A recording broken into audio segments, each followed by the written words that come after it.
So, pwede na pala yung renewal ng car registration online. So, ganun na lang yung gagawin ko. Ewan kung mas mabilis ba yun. Basta para walang pila. Tapos, bale tapos na yung emission. Yung pinuntahan namin kanina is yung car emission test. Tapos ngayon, naka-hazard lang ako sa dito sa Madrigal. And kinakabahan ako kasi parang bawal. Baka may lumapit na security. Pero, anyway. Ngayon, naghahanap ng insurance sa labas ng LTO satellite office si Aaron. Kasi mas mura. Usually kasi kapag sa labas, like 500 pesos lang. Tas sa LTO, 1,000 plus. So, ang doble. So, nandito lang ako sa Madrigal, sa Alabang. Dito. Ayan. So, nandun yung insurance company. Highway kasi yun, so bawal mag-hazard. Dito baka pwede onte. May parking dyan pero sayang yung parking. So, naka-hazard lang ako.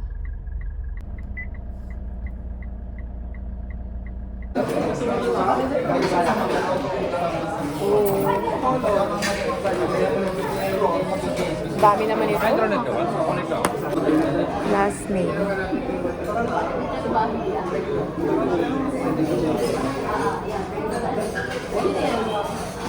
Dati hindi ko na kailangan.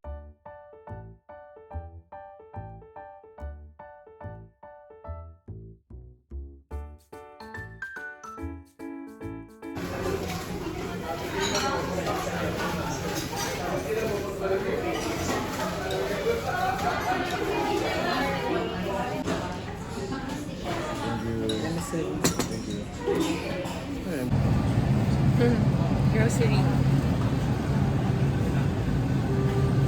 Tapos yung itanim mo sili, malalaki.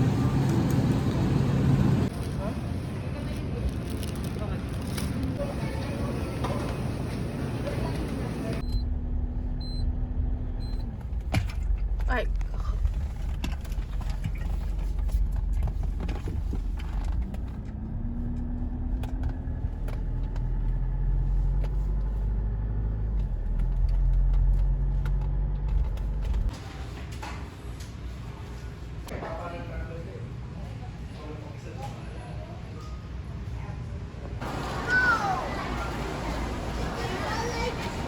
Yung gusto mo neutral, olive oil, butter, 50.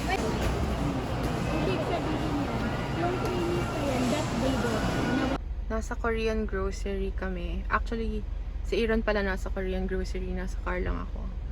Bibili lang siya ng noodles, kimchi, tsaka tofu.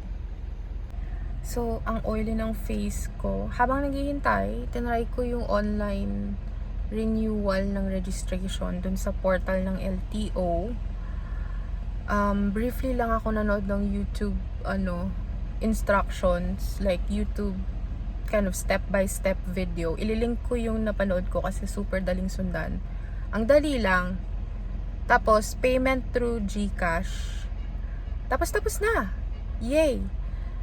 Finally, natapos na yung renewal ng car registration. Bale, napatagal lang kasi nag-lunch break kanina sa insurance.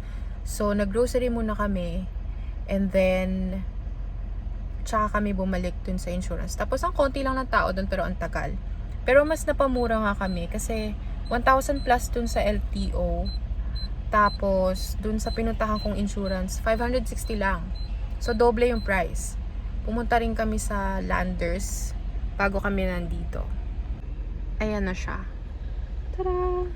Nasa bahay na kami. Ito yung binili namin sa Korean grocery. Tofu. Firm para sa kimchi jjigae. Kimchi soup.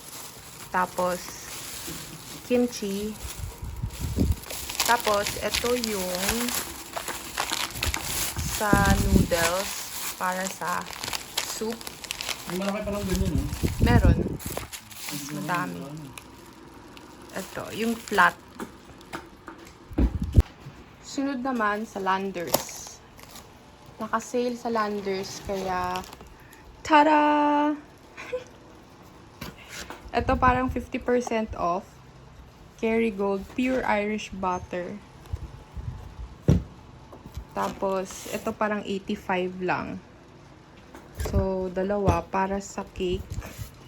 I mean, baking. Tapos, ito din naka-sale. Butter. Yung Lurpak na butter. Unsalted. Tapos, mura yung carrots doon. Mura ba to? Oo, mura. Oo, 64 lang. Ganyan na siya kadami. Ito din naka-sale. Ito yung favorite naming pasta sauce. Ayan. Naka-sale siya. Ito din, 50% off. 25% deeper baking dish. 500 na lang siya. Before ba magkano? 1,000 plus. 1.5? Oh, parang gano'n. Hindi, 70% 1,000 plus. yun eh. 70% pala. Oo. Asa mga 1,500 na. Ito. Muntik pa kami yung away ni Aaron dito. Kasi pinilit ko lang to. 50% off siya. 1,600 siya. 800 plus na lang siya. Pero 2012 kasi siya. So, pinilit ko lang siya. So, dapat masarap ka. Kasi nakakahiya kay Aaron. Mapapahiya tayo. Pero, ayun. Tapos, meat, dalawang chicken. Tapos, chicken ulit. Yan. Tapos, pumunta kami sa South Supermarket. Ito nakita namin, 109. Furry siya. Lambot-lambot. Sana may emerald green, like ganun yung kulay. Pero wala. So, pwede na yan. Tapos, sponge. Sunrocks. Panlinis ng banyo. Pati ng puting t-shirt. Cotton buds. Sabon. Ito din pala. Nakalimutan kong ikabit. Sa car. Tapos, ano ba to? Fabric conditioner. Bakit hindi yung malaki? Wala na. Wala. Nililiit lang. Tapos, last box. Push. Dito ay basil para sa homemade pizza. Tapos, ano to? Ano to? Gatas. Milk. Powdered milk. Muscovado. Sugar. Ginagamit namin to sa coffee. Bumili rin pala kami ng kape. Ito. From 18 Days. House blend. 432 yung 500 grams. 500 grams. Tapos, bok choy. Kasi bok choy na lang yung murang gulay. Pero masarap siya sa mga soup. Madalas kami mag-soup ngayon. Tapos, molo wrapper. Kasi sa siomai ni Aaron. Tapos, coconut oil. Green onion ba to? Onion leeks pala. Onion. White onion. Tapos, ano yun? Meat.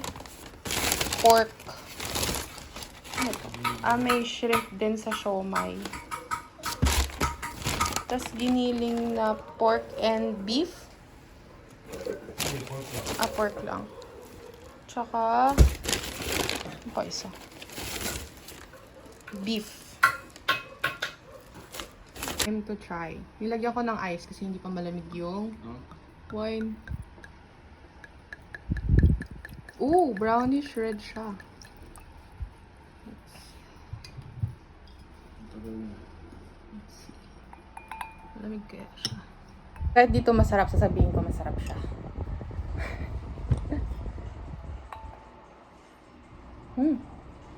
Yeah. Mild lang yung amoy mo.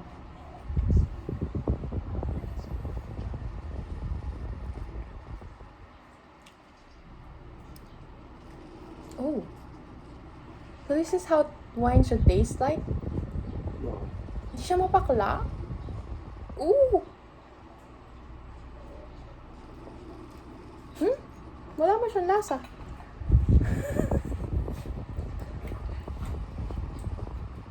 Wala lasa. Hindi siya So mapakla. hindi siya mapakla. Baka ganun ang lasa ng wine. Baka. Hindi siya mapakla. Hindi rin siya mapait. Hindi rin siya maasim. Supposed to be delicate. Wow! Sommelier. Ooh! Ganito yung lasa siguro ng totoong wine, babe. Sarap naman. Sarap naman siya. Hindi nga siya Surprise. wala siyang aftertaste. Mm.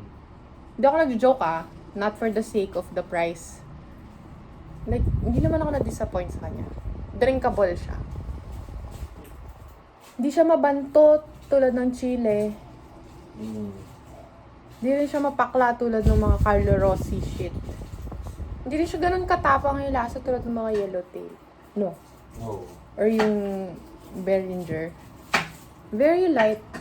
Pero parang hindi naman siya matamis. Matamis yung yung Camila. Camila?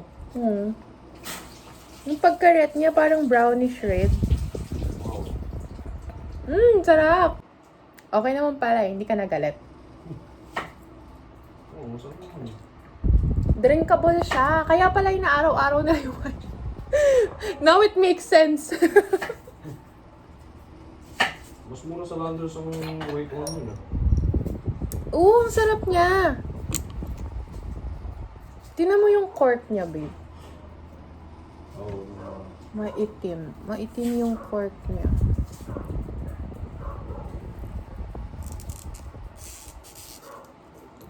Paano tanggalin to dito?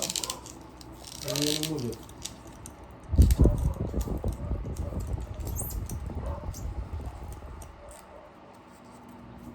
Cool. Si Heart, kinokollect niya to.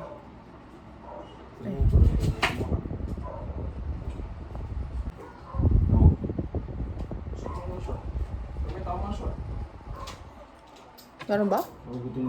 Baka gutom nga tayo. Konti na lang. Sayang yung ice ko. Bakit naman pala siya? Pepoli. Wine from Tuscany, Italy.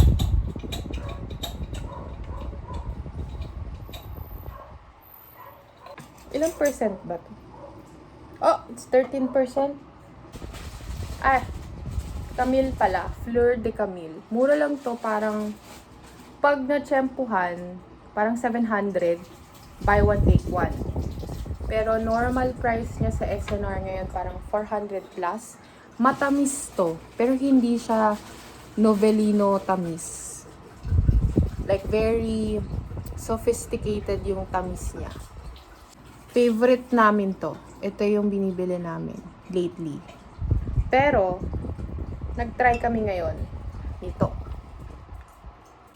Mag-wrap ako ng siomai ni Aaron with this one. Not a 4-piece member para po sa mga non-4-piece pero low income po tayo.